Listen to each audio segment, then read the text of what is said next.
Pipeline खूप वेळा फुटते म्हणून तुम्ही चिंतेत आहात ना, तर हे छोटूसं इक्विपमेंट, छोटूसा वॉल हा जर तुम्ही तुमच्या पाईपलाईनवर लावला तर तुमची पाईपलाईन याच्यापुढे कधीच फुटणार नाही.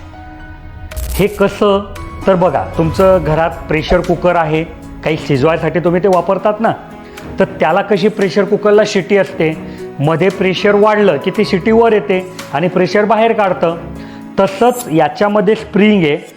जेव्हा तुमच्या पाईपलाईनचं प्रेशर वाढतं तेव्हा तो स्प्रिंग वर जातो प्रेशरमुळे पाण्याच्या, आणि तुमचं पाणी इथून बायपास करतं, म्हणजे इथून पाणी बाहेर येतं.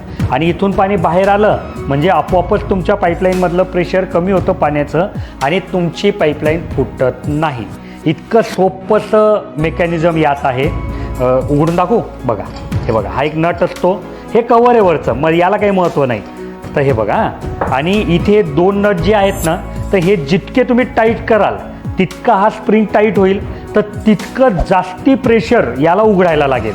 जितकं याला ढिल्लं कराल तितका हा स्प्रिंग फ्री होईल, तितकं कमी प्रेशर याला उघडायला लागेल. तर याचा फायदा काय होतो की समजा तुम्हाला 2 kg पासून 6 kg पर्यंत याला ॲडजस्ट करता येतं. जशी तुमची पाईपलाईन असेल त्याच्यानुसार तुम्ही याला ॲडजस्ट करू शकतात.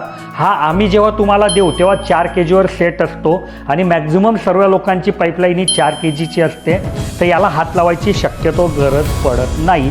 तर हा 2 इंची आहे आणि सेम फंक्शनमध्ये हा 1 इंची आहे.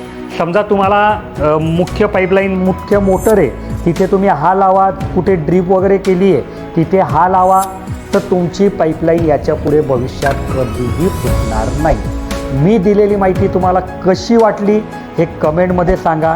तुम्ही हा वॉल आतापर्यंत वापरलेला होता का हेही कमेंटमध्ये सांगा. आणि ह्या वॉलबद्दल जर अजून काही माहिती पाहिजे असेल तर आमचे इंजिनियर सकाळी 8 ते संध्याकाळी 6 वाजेपर्यंत उपलब्ध असतात. त्यांचा नंबर मी इथे दिला आहे, तुम्ही त्यांना कॉल करू शकतात. धन्यवाद.